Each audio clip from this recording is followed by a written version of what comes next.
قبل أي حاجة حبيب أخوك عايزين الأول ندعي لإخواتنا في فلسطين، ربنا يرحمهم ويصبرهم وينصرهم على أعدائهم. وعايزك يا حبيب أخوك ما تبطلش كلام عنهم، ما تبطلش تدعي لهم، وما تبطلش المقاطعة بتاعتك عشان دي أسلحتنا الوحيدة دلوقتي. خلينا نخش في الريفيو. يا مساء الجمال يا حبيب أخوك، عامل إيه؟ أنت وحشني حقيقي، وحشني. ما شفناش بعض بقالنا كتير، عايزك تطمني عليك. أنا عارف إن أنا وحش، أنا غبت عنك الفترة اللي فاتت دي، كان زي ما تقول إيه، ميد ترم وأسايمنت، فقدان شغف، انعدام رغبة، يعني فاهم، غرقنا كده والرحلة فردية بقى، وخمس دقايق وهنلم تويتر، يعني أنت فاهم. المهم احنا النهارده جايين نتكلم على فيلم مصري عجبني وهو فيلم شماريخ، فخلينا ندوق التريلر وبعد كده نخش في الريفيو على طول. فأنا مش واثق إن احنا نقدر نحط التريلر عشان الكوبي رايتس ممكن تزغرط لنا كاجوال يعني. ابني اللي انا همسكه كل ده ما ينفعش ابدا يكون عنده ولا نقطة ضعف واحدة. مستعد تقتل كام واحد علشان يعترف بيك وياخدك في حضنه وتقول له يا بابا؟ انا عملت كل اللي عملته ده عشان يبقى ليا اسم واسم حقيقي، ما بقاش الواد اللي متسمى على اسم جده. دي الفايلز دي ممكن توديهم كلهم في 60 داهيه. انا معايا فلوس كتير قوي. اقول لك يا امين، اسم بارود فرجوك الطفي تنجح معايا من غير ما اقفي، ولا جاي من حاجه يقولها عشان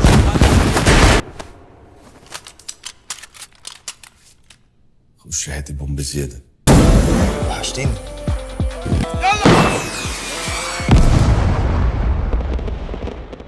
دون التريلر. قصة الفيلم بتحكي عن رؤوف أو اسمه الحركي بارود، وهو شغال في عصابة بيستخدموا الفاير ووركس عشان يغطوا على جرايمه. بارود اللي هو كان آسر ياسين هو الابن الغير شرعي لسليم العال، واللي كان بيمثله خالد الصاوي. سليم العال كان رئيس العصابة وواحد من أكبر تجار السلاح. في محاولة بارود إن أبوه يعترف بيه، فكان بينفذ كل اللي كان بيطلبه منه من عمليات إجرامية، ويجي وقت على بارود بيحاول يتخلص من كل ده ويرميه ورا ظهره. في نفس الوقت ده سليم العال بيطلب منه إنه ينفذ له عملية اغتيال لواحد من أعدائه وبنته، ويصادف إن بنته دي هتكون أمينة خليل، ومن هنا أبطالنا هيتلاقوا وقصة فيلمنا هتبتدي. الفيلم نوعيته رومانتيك أكشن، بس الأكشن كان طاغي أغلب الفيلم، وعشان كده خلينا أكلمك في الأكشن شوية. في الأجزاء الأولى من الفيلم كان في مشهد معين، وده اللي عايز أختص بذكره تحديدا في البوينت دي، كان مشهد آسر ياسين وأمينة خليل بيهربوا من مكان ما، وكان هيحصل فايت اشتباك بالإيد. تكنيك تصوير المشهد دوت، تنفيذ الحركات بتاعة الأكشن وحركة الكاميرا مع الفايت، الموضوع ده تم بسلاسة أنا ما شفتهاش قبل كده في فيلم مصري. المشهد ده تحديدا كان واحد من أجمل مشاهد الفيلم. حركة الكاميرا مع الفايت كانت سلسة جدا ومريحة للعين. كمجمل مشاهد الأكشن في الفيلم اتنفذت بطريقة كويسة فعلا. بس خليني أقول لك إن مشاهد الأكشن في الفيلم ده مش معتمدة على الفايتس والحركات وبس، وده ياخدنا للبوينت الجاية، وهي الشماريخ أو الفاير وورك. كل أنواعها بقى اللي ظهرت في الفيلم هي كانت العامل الأساسي عشان أي حاجة في الفيلم تحصل. يعني باستخدام الشماريخ احنا بنعلن عن إن في جريمة هتحصل،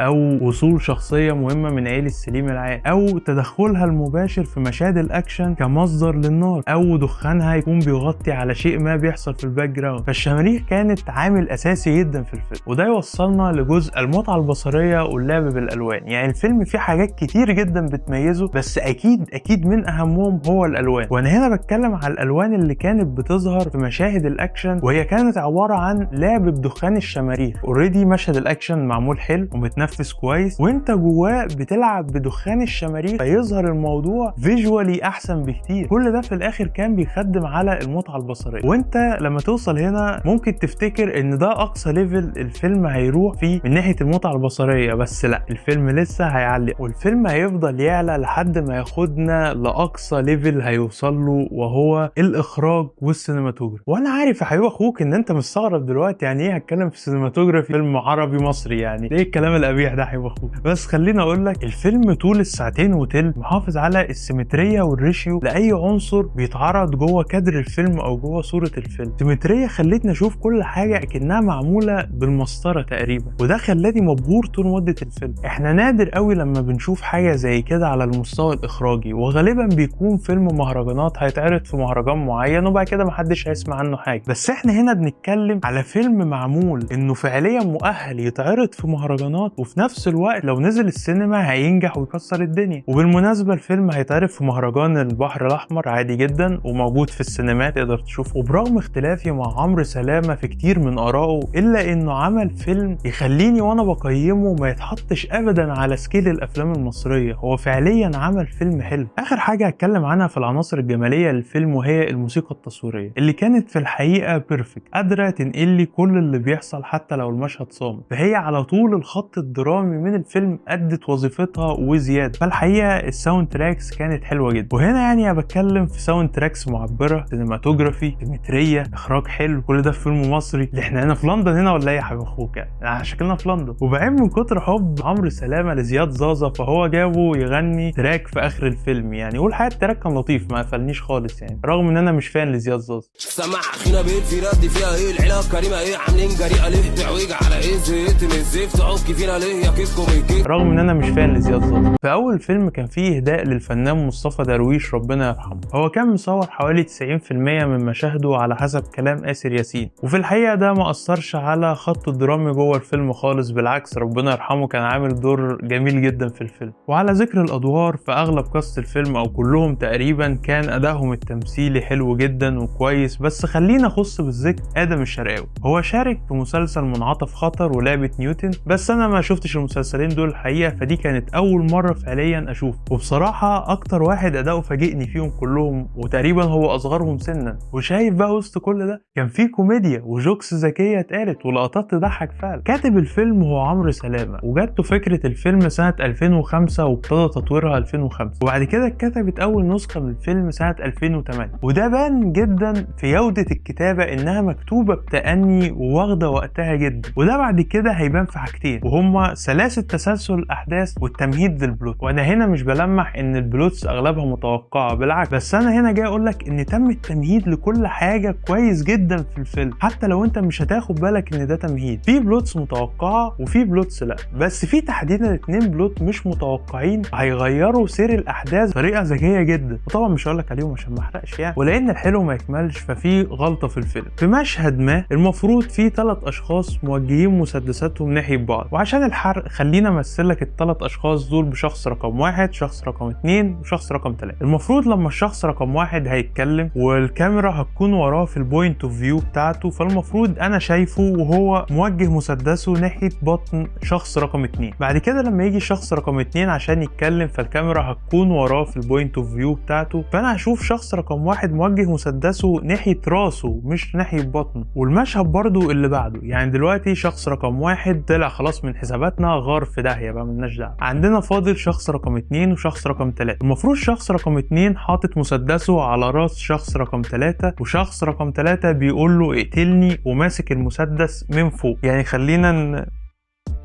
اهو ريموت عادي جدا، هو ماسك المسدس من فوق. حلو، بيحصل كات وبنرجع تاني، ولما نرجع تاني يعني المشهد بنلاقيه ماسك المسدس من تحت. قد تكون دي حبيب اخوك تفاصيل صغيره او انت شايفها حنياكه فارغه مني، بس انا يصعب عليا يكون فيلم مصري وفيه كل العناصر دي وبالتكامل ده ويطلع منه غلطات صغيره زي دي. ويعني لو بتتساءل يعني حبيب اخوك انا لاحظت الموضوع ده ازاي او خدت بالي ازاي، فصباح الفل يعني انا بتاع بليله يا ابني، ما نرد افلام يعني. لا صح معايا بقى شويه حبيب اخوك، احنا جايين اسئله زي دي ما تتقالش لعمو نرد افلام في هذا البرنامج المحترم، احنا برنامج صديق للعائله. واخيرا يا حبيب اخوك وصلنا للنهايه. تقييمي لفيلم شماريخ هو 9.5 من 10. فيلم ريكومندد جدا، ويعني دي كواليتي فيلم مصري يستاهل انك تروح فعليا السينما وتدفع فيه فلوس عشان تشوفه. والنص ده عشان الغلطه بصراحه مش اكتر. انا لو عليا يعني عايز اديله 10 من 10 وبوسه ونجمه، ويعني بجد الفيلم عجبني فعلا. وختاما يا حبيب اخوك ما تنساش الكلام اللي قلته على فلسطين في الاول، وعايزك تفضل تدعي لهم وتتكلم عنهم. ديسمبر شهر الوقوع في الفاينل وكل الحاجات اللي انت عارفها دي، فاحنا داخلين على ايام صعبه، تسليمات بقى وفاينل، وفي الباك جراوند مشروع التخرج بتاعي بيولع ورا، مش مشكله عادي بننبسط. المهم عايزك